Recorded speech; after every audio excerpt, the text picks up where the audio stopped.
सभी लोगों को नमस्कार। सोनू मोनू क्लासेस में आपका स्वागत है। आज हम आपके लिए लाए हैं करंट अफेयर से संबंधित यह एक टॉपिक, जिसमें हम आपको बताएंगे आर्टिफिशियल रेन के बारे में। आर्टिफिशियल रेन यानी कि हिंदी में कृत्रिम बारिश।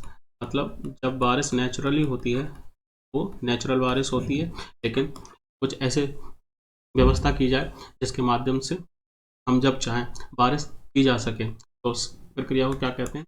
कृत्रिम बारिश कहते हैं।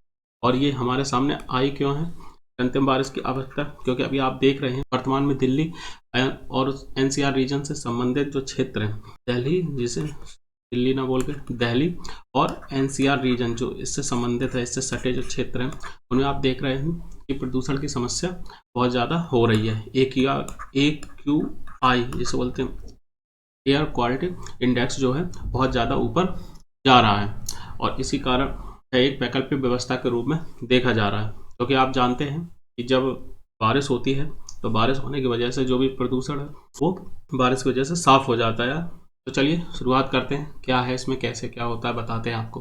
कृत्रिम बारिश, इसको बोलते हैं इंग्लिश में आर्टिफिशियल रेन। ठीक है, तो कृत्रिम बारिश क्या है? यह मौसम में परिवर्तन करने की प्रक्रिया है। ठीक है, सिंपल सी भाषा है कि यह मौसम में परिवर्तन करने की प्रक्रिया है। कृत्रिम बारिश क्या है? जो मतलब मौसम में आप परिवर्तन करके बारिश करा देते हैं। इसमें बारिश कराने के लिए सिल्वर आयोडाइड या पोटेशियम आयोडाइड, ये दो चीज़ें यूज होती हैं। सिल्वर आयोडाइड या पोटेशियम आयोडाइड जैसे केमिकल्स को हवाई जहाज या हेलीकॉप्टर का प्रयोग करके बादलों में फैला दिया जाता है। तो आसमान में क्या है, ये दोनों चीज़ें, तो सिल्वर आयोडाइड और पोटेशियम आयोडाइड है, ये सब एक हवाई जहाज या हेलीकॉप्टर में रखकर वहाँ पर बादलों के बीच में स्प्रे करा देते हैं, है ना, या फैला देते हैं।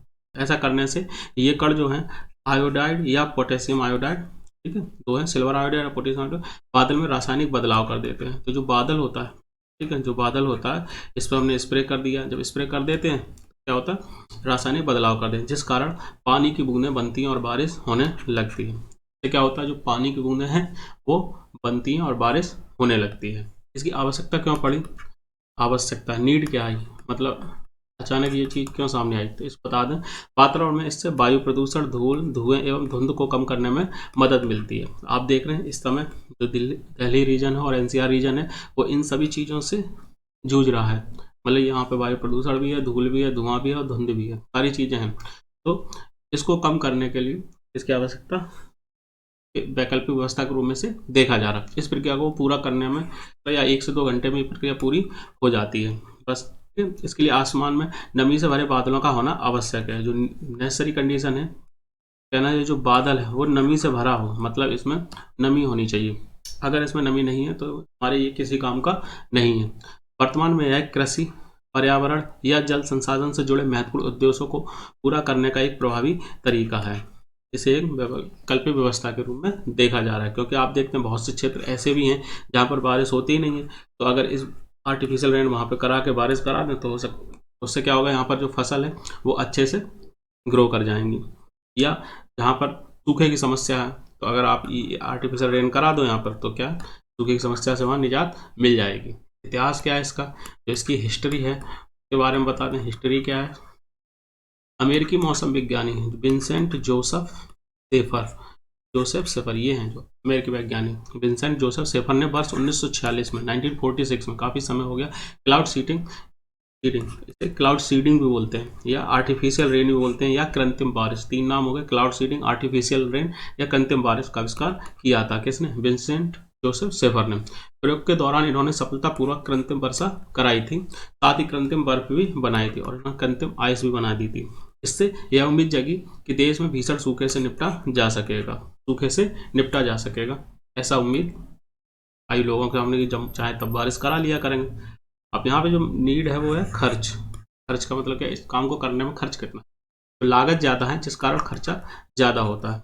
ये जो है ना, लागत ज़्यादा है, हर कोई अफोर्ड नहीं कर पा रहा है। अनुमानित लागत लगभग 1 लाख रुपए प्रति वर्ग किलोमीटर है। मतलब एक वर्ग किलोमीटर का जो दायरा है, उसकी बारिश कराने के लिए लगभग 1 लाख रुपए की कीमत है, जिस वजह से कॉस्टली होने की वजह से इससे बच रहे हैं लोग। ये एक्चुअली सरकारों का काम होता है जो कृत्रिम बारिश कराना किसी पर्सन पर डिपेंड नहीं करता है कि हमारा मन है हम अपनी कृत्रिम बारिश करा लें, नहीं, ये सरकारों का काम होता है। जब ऐसी परिस्थितियां जन्म ले लेती हैं, जब कृत्रिम बारिश के बगैर काम नहीं चल सकता है, तब ये सरकार इस पर काम करती है, तब ये काम होता है।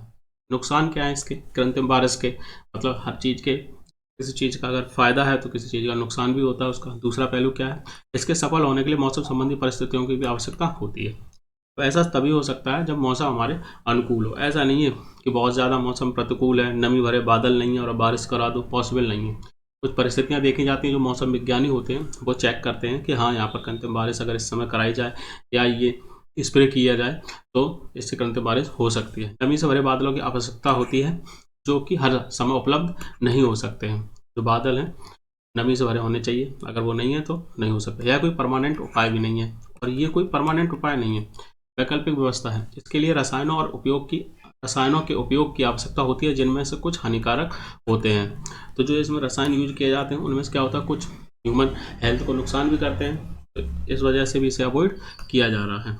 आगे इसी में प्रक्रिया ठीक से नियंत्रित नहीं हुई किसी कारणवश, अगर प्रक्रिया मान लो हम कराने जा रहे हैं, हमने स्प्रे कर दिया बादलों से जाके यहाँ पे, ठीक है, बादलों में जाके अब स्प्रे हो गया, और अगर ये प्रक्रिया हमारे कंट्रोल में नहीं है, मतलब तो क्या होगा, बाढ़, तूफान और ओलावृष्टि के रूप में बड़ा नुकसान हो सकता है। तो पता चले हम वहाँ सिंचाई करने गए थे, मतलब हमारी जो फसलें हैं सूखे से जूझ रही हैं, तो बारिश हो जाएगी तो उन्हें पानी मिल जाएगा, लेकिन पता चला प्रक्रिया अनियंत्रित हो गई किसी वजह से, तो वहाँ पर बाढ़, तूफान, ओलावृष्टि जैसे भी नुकसान हो सकता है, जनहानि भी हो सकती है।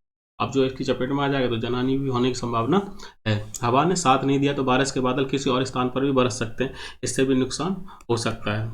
ऐसा भी हो सकता है कि भाई हमने पूरी प्रक्रिया के तहत काम कर रहे थे, पता चले कि बारिश इस हिस्से पर करानी थी, और पता चले हवा का भाव इधर से हो गया कि अचानक हवा ने चेंज कर लिया, तो जो ये बादल है वो मूव होकर यहाँ पर आ गया, जिससे क्या होगा, बारिश यहाँ पर हो जाएगी। जब बारिश यहाँ पर होगी, हम चाहते थे यहाँ, तो पूरा मामला फेल हो गया। तो ऐसा भी हो जाता है। वर्तमान में प्रदूषण को देखते हुए समय की मांग है कृत्रिम बारिश। तो इस समय जो परिस्थितियाँ बन रही हैं, तो उसको देखते हुए कृत्रिम बारिश अगर की जाए तो वहाँ पर प्रदूषण कम हो जाएगा या साफ हो जाएगा। इसी में हम और बता देते हैं थोड़ा सा आपको। बाढ़, सूखा, हीट वेव, तूफान, जंगल में आग जैसी सूरतों में स्थिति को काबू करने के लिए विकल्प के रूप में कृत्रिम वर्षा की चर्चा होती है। कई बार क्या होता है, जंगल में ये सारी चीज़ें हो जाती हैं, बाढ़ आ जाए, सूखा आ जाए, हीट वेव हो जाए, तूफान हो जाए, और जंगल में आग जैसी स्थिति आ जाए, ठीक है, ये इतनी कंडीशन, जंगल में आग लग जाए तो अब कृत्रिम बारिश करा दी, जंगल में यहाँ पे आग लगी, कृत्रिम बारिश करा दी तो क्या है, ये बुझ जाएगी। जैसी सूरतों में स्थिति को काबू करने के विकल्प के रूप में भी कृत्रिम वर्षा की चर्चा होती है, तो वहाँ पर इसका यूज किया जा सकता है। दिल्ली में प्रदूषण नियंत्रण करने के लिए एक विकल्प के रूप में इसे देखा जा रहा है। हाँ, प्रश्न जो दिल्ली का प्रदूषण बढ़ रहा है उसके एक विकल्प के रूप में से देखा जा रहा है। यहीं पर बता दें AQI क्या होता है, एयर क्वालिटी इंडेक्स होता है। आदमी जहाँ रहता है या पर्सन जिन शहरों में रहते हैं तो वहाँ पर AQI नापा जाता है कि यहाँ की हवा कितनी अच्छी है, ठीक है ना। जहाँ पर AQI लेवल ज़्यादा हो जाता है तो वो धीरे धीरे ह्यूमन के लिए जो हवा है प्रदूषित होती चली जाती है। तो इसके बारे में बता दें AQI क्या होता है। 6 कैटेगरी में बांटा गया AQI, ठीक है, ये आप देख सकते हैं। देखो, नंबर 1 पे है ग्रीन। ग्रीन कब होता है AQI, जब 0 से 50 के बीच होता है AQI। क्या AQI जो है 0 से 50 के बीच में होता है, तब इसे क्या माना जाता है, अच्छी हवा माना जाता है।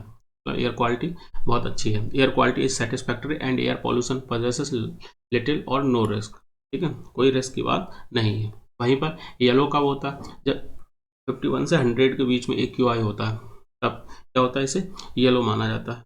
एयर क्वालिटी इज एक्सेप्टेबल, मतलब जो एयर क्वालिटी है वो एक्सेप्टेबल है लेकिन अच्छी नहीं है। However there may be a risk for some people, कुछ जो पीपल है उनके लिए ये नुकसानदायक है, जिन्हें स्वास्थ्य संबंधी समस्याएं हैं, सांस लेने में दिक्कत या परेशानी है, उनके लिए थोड़ी सी दिक्कत हो सकती है। Particularly those who are unusually sensitive और एयर पोल्यूशन, और उन लोगों के लिए जो सेंसिटिव हैं एयर पोल्यूशन के लिए।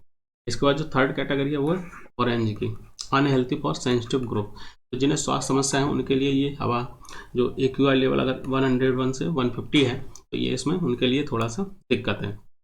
ऐसे ही रेड क्या है, इसमें 151 टू 200 जब AQI होता है तो उसके बीच का जो रीजन होता है उसे रेड बोलते हैं, और ये unhealthy. Some members of the general public के जितने मेंबर हो सभी के लिए ये नुकसानदायक है कहीं ना कहीं। रेड का मतलब ये नुकसानदायक है, जरूरी नहीं कि सब पर इसका असर देखने को मिले, लेकिन इनडायरेक्टली वो सभी को अफेक्ट करेगा। जिन्हें स्वास्थ्य समस्या है उन्हें तो दिक्कत होनी ही है। इसके बाद आता है पर्पल, ये बहुत और ज़्यादा अनहेल्थी। ठीक है, 5वां ग्रुप जो है वो पर्पल का है और ये बहुत ज़्यादा अनहेल्थी है, 201 से 300 के बीच का। हेल्थ अलर्ट, इसमें हेल्थ अलर्ट कर दिया जाता है, the risk of health effect increase for everyone, प्रत्येक व्यक्ति के लिए ये नुकसानदायक। इसके बाद है महरूम कलर का जो होता है उसके लिए कैटेगरी है छठी, महरूम कलर में रखी गई है। इससे बोलते हैं हैजार्डिया, मतलब घातक, सभी के लिए 301 से हायर जो भी एक लेवल होगा वो सभी नुकसानदायक है। ठीक है, और इसी के से मरून कलर में रखा गया। उम्मीद है कि आपको यह हमारा वीडियो पसंद आया होगा। अगर आपको हमारा वीडियो पसंद आया तो वीडियो को लाइक करें, चैनल को सब्सक्राइब करें। मिलते हैं आपको जल्दी नेक्स्ट वीडियो में। Thanks all of you.